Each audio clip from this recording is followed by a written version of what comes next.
मातृशक्ति को नमन।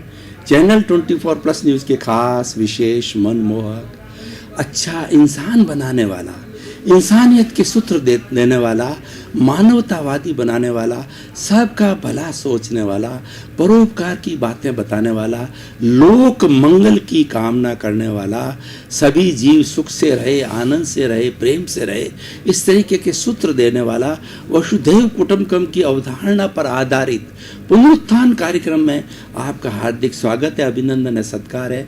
पुनरुत्थान हमारा उद्देश्य है कि नकारात्मक सोच को तिरोहित करके सकारात्मक सोच को पैदा करना। इसी कारण हम जितने भी एपिसोड्स बनाते हैं उसको होलिस्टिक बनाते हैं, मल्टी डायमेंशनल बनाते हैं, उसमें ऐसी खुराक डालते हैं जिससे कि हर व्यक्ति के, हर वर्ग के व्यक्ति को जो है उसमें से कुछ अच्छे सूत्र मिल सके, चाहे वो बच्चे हो, बूढ़े हो, जवान हो, युवा हो, वृद्ध हो, चिंतक हो, राजनीतिज्ञ हो, कोई भी हो, उनको जीवन निर्माण के सूत्र मिलते हैं। तो इसी क्रम के अंदर आज हम एक यूनिवर्सल विषय को लेकर के आपके सामने उपस्थित हो रहे हैं। आज का हमारा विषय लोक मंगल की भावना।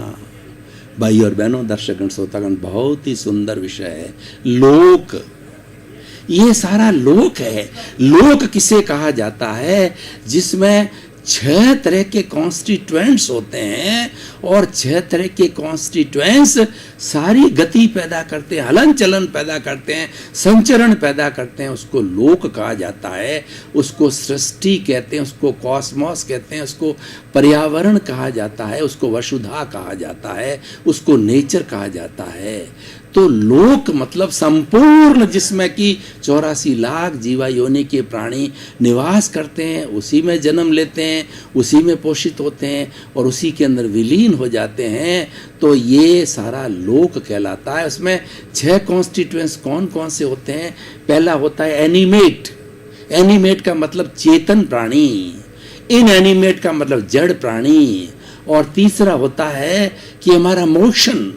अगर जड़ और चेतन कोई मोशन चाहता है, वो कोई गति चाहता है, तो वो मोशन तत्व जो है, जो ही डिमांड करता है चेतन या चेतन, तो वो डिमांड करते ही उसको जो है मोशन मिल जाती है। उदाहरण के तौर पर अगर कोई भी गाड़ी जिसको चलना है, रेलवे की ट्रेन को चलना है, तो उसको तुरंत मोशन मिल जाती है कि मोशन तत्व पूरे लोक के अंदर छाया हुआ है। ये जड़ तत्व है, ये अरूपी है, दिखाई नहीं देता है, लेकिन इस लोक के अंदर ऐसा कोई बिंदु जगह नहीं है जहाँ पर जो है ये मोशन तत्व नहीं है और जहाँ पर एनिमेट नहीं है और इनएनिमेट नहीं है। 6 तत्व हर सूक्ष्म से सूक्ष्म जगत में मौजूद है, तभी इसका नाम लोक है और तभी इसके अंदर सारे जीव आराम से यापन करते हैं, गतिविधियां करते हैं।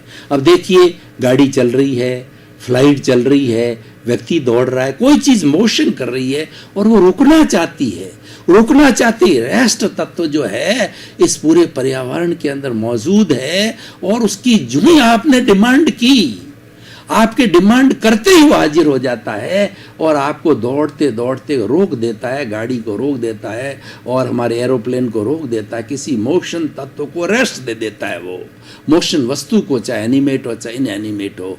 उसके बाद टाइम टाइम पूरे लोक के अंदर है, सेकंड है, मिनट है, घंटा है, दिन है, पक्ष है, सप्ताह है और उसके बाद वर्ष है, शताब्दियां हैं। इस तरीके से ये टाइम जो है ना पूरे हमारे लोक के अंदर, ब्रह्मांड के अंदर मौजूद है। क्योंकि लोक मंगल की भावना की बात है, पहले लोक को डिफाइन करना जरूरी है। 6ठा तत्व स्पेस, ये पूरा आकाश तत्व है जिसके अंदर हम समाये हुए हैं। मैं यहाँ बैठा हूं तो इतना स्पेस में घेर रहा हूं, हर वस्तु स्पेस घेरती है, चाहे जड़ है, चेतन है। उस स्पेस को अवगाहना देने वाला आकाश तत्व है, स्पेस तत्व है। इन 6 तत्वों के समवाय को जो है वो लोक कहा जाता है, सृष्टि कहा जाता है, ब्रह्मांड कहा जाता है। अब इस लोक मंगल की भावना देखिए, इसके अंदर निवास कौन करते हैं? 84 लाख जीवा योनि के प्राणी निवास करते हैं। वो तो उत्पत्ति स्थान है जहां पर ये सारी असंख्य अनंत आत्माएं हैं, शरीर धारण करके अपने कर्मों के अनुसार सुख दुख भोगते हैं और वो सारा इस लोक में होता है, इस ब्रह्मांड में होता है। इसमें जन्म लेते हैं और बड़े होते हैं और साथ के अंदर मृत्यु को प्राप्त होते हैं, फिर जन्मते हैं। ये साइकिल चलती रहती है इस लोक के अंदर। इतने प्राणी निवास करते हैं, असंख्य अनंत, एक इंद्रिय, द्वेंद्रिय, त्रियेंद्रिय, न चतुरेंद्रिय, पंचेंद्रिय, सभी तरह के डायनासोर्स बड़े से बड़े लगा करके बैक्टीरिया तक के सभी जीव यहाँ पर निवास करते हैं। और वो बैक्टीरिया क्यों हुआ या डायनासोर्स क्यों हुआ, वो अपने अपने कर्मों की गति के अनुसार होता है। जैसे जैसे उसने डीड्स किए हैं, जैसे जैसे कॉजेज डाले हैं, जैसे जैसे कर्म बीज डाले हैं, उस कर्म फल के अनुरूप वो डायनासोर्स बनता है और उसको कर्म परिणाम मिलते हैं और उससे वो सुख दुख की अनुभूति करता, हर प्राणी करता है। ये सनातन सत्य है, ये कुदरत का कानून है। तो अब देखिए कि इतने सारे प्राणी और एक ही सृष्टि में निवास करते हैं, तो लोक मंगल की भावना जरूरी है। हम एक परिवार में 5 सदस्य 7 सदस्य रहते हैं, अगर हम एक दूसरे का रेस्पेक्ट न करें और ये चिंतन न करें कि ये स्वस्थ रहे, व्यस्त रहे, मस्त रहे, आनंद से रहें, तो और उसके विपरीत अगर हम चिंतन मन में करें या अपने भावों के द्वारा कलह करें, झगड़ा करें, टंटा करें, तो ये स्वर्ग नरक कहते हो यही है, जहाँ प्रेम का निवास है, जहाँ आनंद की अनुभूति होती है। जिस घर के अंदर, उसको स्वर्ग कहते हैं। और जहाँ पर कलह है, बीमारी है, पॉवर्टी है, गरीबी है, उसको हम नरक बोलते हैं। और ये हमारे कर्मजन्य होता है, हमारे कर्मों के अनुरूप मिलता है। तो इसीलिए सारे ब्रह्मांड को, सारे लोक को स्वर्ग बनाने के लिए लोक मंगल की भावना जरूरी है। लोक मंगल की भावना क्या है कि हम ये चिंतन करें कि 84 लाख जीवा योनि के प्राणियों को सुख मिले, समृद्धि मिले, आनंद मिले, प्रेम मिले, मैत्री मिले और सब अपने अपने जीवन का बड़ा आनंद के साथ यापन करें। सबका कल्याण हो, सबका भला हो और सबको मुक्ति मिले। क्योंकि मुक्ति जो अक्षय सुख है, और उस अक्षय सुख को प्राप्त करने के लिए कुछ प्राप्त करना होता ही नहीं है। मुक्ति के अंदर अशरीरी रहते हैं, वो अनंत ज्ञान वाला है, वो अनंत दर्शन वाला है, वो अनंत शक्ति वाला है और अनंत सुख का धाम हमारा वो अस्तित्व है। हमारा शुद्ध आत्मा भगवान जो वहाँ विराजमान है, उस स्थिति को प्राप्त करना, यानी सबको मोक्ष मिले, सबको आनंद मिले। देखिए इस प्रकृति का क्या नियम है कि हर प्राणी जो जन्म लेता है वह सुख से जीना चाहता है, कोई भी दुख से जीना नहीं चाहता है, और वह अपने कर्मों से जीता है, कर्मों से मरता है। तो बात सोचिए, हमको दखल देने की क्या पावर है? आप भी अपने कर्मों से जी रहे हो, वो भी अपने कर्मों से जी रहा है, और वो भी ब्रह्मांड में जी रहा है, आप भी ब्रह्मांड में जी रहे हो। तो आपको क्या पावर है कि आपको दखल देने की, कि आप उसको दुख दो, उसको सताओ, उसका शोषण करो, उसके साथ अन्याय करो, उसको मारो, उसकी हिंसा करो? आपको क्या अधिकार है? कोई अधिकार नहीं है। इसे लोक मंगल की भावना करना है कि 84 लाख जीवा योनि प्राणियों के भीतर विराजमान शुद्ध आत्मा भगवान को निर्दोष दृष्टि से दर्शन कर उनको नमन करता हूँ। जितने भी प्राणी तत्व है उनका ध्येय मोक्ष है, वो मोक्ष में जाने वाले हैं और सारे भगवान हैं। उनको भगवान स्वरूप के अंदर समझो। आप व्यवहार दृष्टि से बोलो या ना बोलो, क्योंकि हर एक व्यक्ति का जो मानसिक स्तर होता है अलग अलग होता है, उसको पूरी समझ नहीं होती है। 3 स्तर के लोग हमारे इस जो है वो सृष्टि में निवास करते हैं। एक होता है हमारा मंद बुद्धि, दूसरा होता है मध्यम बुद्धि और तीसरा होता है विकसित बुद्धि। विकसित बुद्धि वाला कोई भी चीज को जल्दी से पकड़ लेता है, मंद बुद्धि वाला धीरे धीरे पकड़ता ही नहीं है, और जो मध्यम बुद्धि वाला है वो व्यवहार जगत के अंदर आराम से चलता है, मध्यस्थ भाव से चलता है, तो आपको बहुत सी चीज़ें बोल के कहने की जरूरत नहीं है, क्योंकि व्यवहार में कई बार लोग नहीं समझ पाते हैं, लेकिन लोक मंगल की भावना भीतर करनी चाहिए, क्योंकि वह भावना ये हमारे सृष्टि के अंदर जितने भी चेतन तत्व है, जितने भी आत्मा है, वो सब अव्याबाद आत्माएं कहलाती है। मूल स्वरूप में अव्याबाद आत्मा का स्वरूप यह होता है कि वो आत्मा किसी को न तो कष्ट देती है और न जो है किसी को तकलीफ देती है, चाहे आपकी हो चाहे सामने वाले की हो।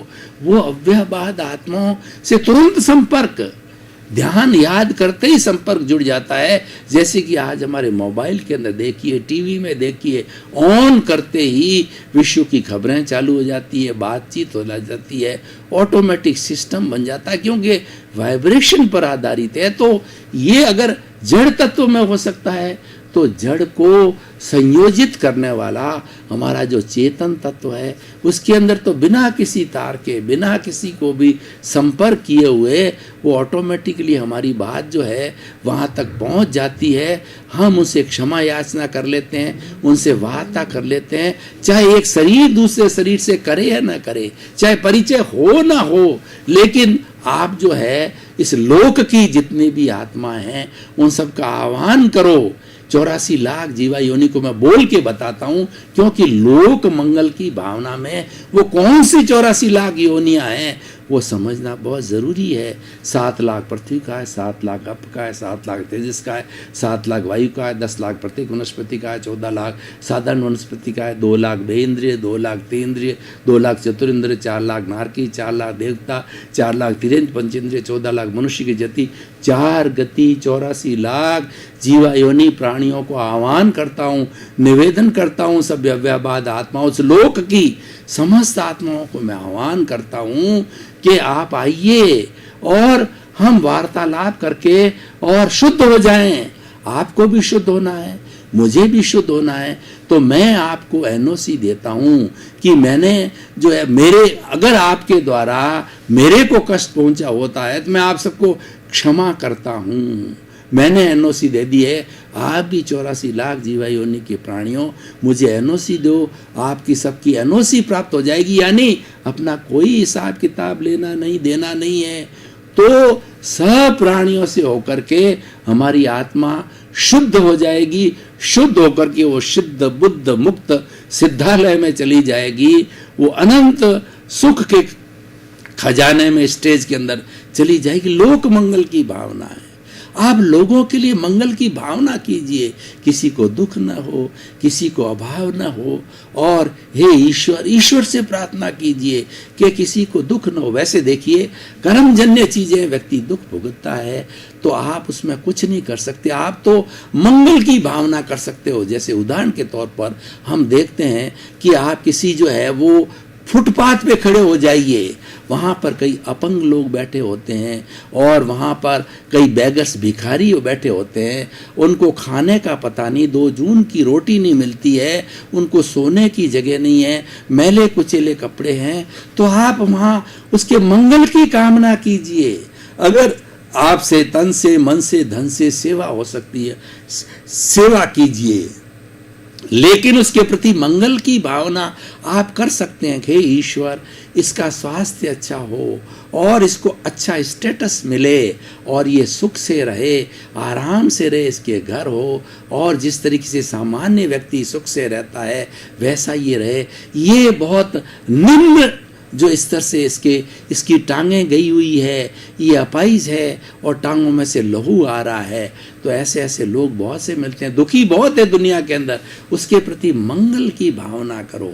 ऐसा कहा जाता है कि जो दूसरे के आंसू पहुंचता है, ईश्वर उसकी आंखों में आंसू आने ही नहीं देते हैं। हमारे भीतर हमारी कॉन्शियसनेस को, हमारे अवचेतन मन को इतना प्योर कर दो, यूनिवर्सलाइज कर दो, किसी के प्रति अमंगल की भावना ना हो। यही आज का विषय है। और भाई और बहनों, दर्शकगण, श्रोतागण, इस विषय को मैं कसौटी पर कसता हूं कि विषय हमें व्यक्ति को और समष्टि को, मैं व्यक्ति और समष्टि को साथ लेके चलता हूँ। व्यक्ति एक यूनिट है और व्यक्तियों के समूह को समाज कहा जाता है। समाज से विश्व बनता है। एक व्यक्ति से 7 अरब व्यक्ति बनते हैं, तो 7 अरब के व्यक्ति ही नहीं, मैं तो 84 लाख जीवा योनि के असंख्य अनंत प्राणियों के प्रति मंगल की भावना की बात करता हूँ। सबके प्रति मंगल की भावना करो कि सबको सुख मिले, शांति मिले, आनंद मिले, प्रेम मिले, मैत्री मिले और सब अपना अपना जीवन प्रेम के साथ, शांति के साथ में यापन करें। ये लोक मंगल की भावना है और हम ऐसी मंगल की भावना करेंगे तो उसका परिणाम क्या होगा? देखिए, हमें परिणाम पर जाना है और हमें सबको करनी है। पूरे 7 अरब की जनसंख्या से करबद्ध निवेदन करता हूं कि इस हमारे कॉस्मॉस, इस ब्रह्मांड के अंदर आज वैचारिक प्रदूषण बहुत फैल गया है। हम दूसरे प्रदूषण की बात बहुत करते हैं। जल का प्रदूषण हो गया, वायु का प्रदूषण हो गया, पृथ्वी का प्रदूषण हो गया और हमारे समुद्रों का प्रदूषण हो गया, आकाश का प्रदूषण हो गया और हमारी ओजोन छतरी को खतरा है, उसमें छेद हो गया है, पराबैंगनी किरणें धरती पर आ रही है, गर्मी बढ़ रही है, बीमारियां बढ़ रही है और लोग जो है नपुंसक होने को जा रहे हैं। तो ये तो सारा हो ही रहा है, लेकिन इसके होने के साथ साथ के अंदर हम तो अपने सब ये नेगेटिविटी के कारण हुआ है। मैं ये कहना चाहता हूँ उस नकारात्मक सारे ब्रह्मांड को हम कैसे शुद्ध करते हैं। जैसे हम किसी जगह हवन करते हैं तो हवन करने से क्या होता है कि घी के माध्यम से, अगरबत्ती के माध्यम से, धूप के माध्यम से जितनी जितनी जगह पर वो जाती है वो ब्रह्मांड शुद्ध होता है। उसी तरीके से हम अगर लोक मंगल की भावना करेंगे, ये लोक मंगल की भावना हर व्यक्ति करेगा तो वो भावना कहीं जाती नहीं है, वो भावना इस ब्रह्मांड में रहती है। हम जो सोचते हैं, हम जो बोलते हैं, हम जो निवास करते हैं, सब कुछ इस ब्रह्मांड के अंदर रहता है और इस ब्रह्मांड की एनर्जी कभी समाप्त नहीं होती। E=mc² विज्ञान का फॉर्मूला है। E मतलब एनर्जी, m का मतलब मास, c² एक कांस्टेंट है। यानी इस ब्रह्मांड की जो एनर्जी है, इस लोक की एनर्जी जो है पूरी, वो एनर्जी भूत में, भविष्य में, वर्तमान में कांस्टेंट है। खाली उसका ट्रांसफॉर्मेशन होता है, रूपांतरण होता है। ठोस द्रव में बदल जाता है, द्रव गैस में बदल जाता है, गैस वाइब्रेशन में बदल जाता है। इस तरीके से रोटेशन चलता रहता है, लेकिन वह एनर्जी स्थिर रहती है। तो इसमें जो नकारात्मक सोच आ गई है वो भी एनर्जी का पार्ट है, सकारात्मक सोच भी एनर्जी का पार्ट है, सुख भी जीवन का पार्ट है, दुख भी जीवन का पार्ट है, पुण्य भी जीवन का पार्ट है, पाप भी जीवन का पार्ट है। लेकिन आप चाहते क्या हो? व्यक्ति पाप नहीं चाहता, पुण्य चाहता है। व्यक्ति दुख नहीं चाहता, सुख चाहता है, पर दुख हो जाता है क्योंकि उसने दुख के कॉज डाले हैं। तो हम अच्छे विचार करें, हम इस पॉजिटिविटी को, इस नेगेटिव थॉट्स की पॉजिटिव थॉट्स को बढ़ावें। हर वक्त चिंतन करिए, थिंक पॉजिटिव, डू पॉजिटिव। दर्शकगण, श्रोतागण, भाई और बहनों, आपका बहुत बहुत धन्यवाद। पुनरुत्थान कार्यक्रम जीवन विकास के सूत्र देता है, मंगल की कामना करता है, लोक मंगल की कामना करता है, प्राणी के सुख की कामना करता है और नेगेटिव थॉट्स को तिरोहित करके पॉजिटिव थॉट बदलने की प्रक्रिया बताता है। आप पुनरुत्थान कार्यक्रम को देखते रहिए, लोगों को मोटिवेट करते रहिए। आप देख भी रहे हैं और हमें फीडबैक भी मिल रहा है कि आपको आनंद आ रहा है। उसमें हम अपनी धन्यता और आपके प्रति कृतज्ञता ज्ञापित करते हैं। आपका जीवन आनंदमय हो, मंगलमय हो, सुखमय हो, शांतिमय हो और खूब आप अपने जीवन की सार्थकता को बनाए रखते हुए समाज में परोपकार करें। आपके प्रति मंगल भाव।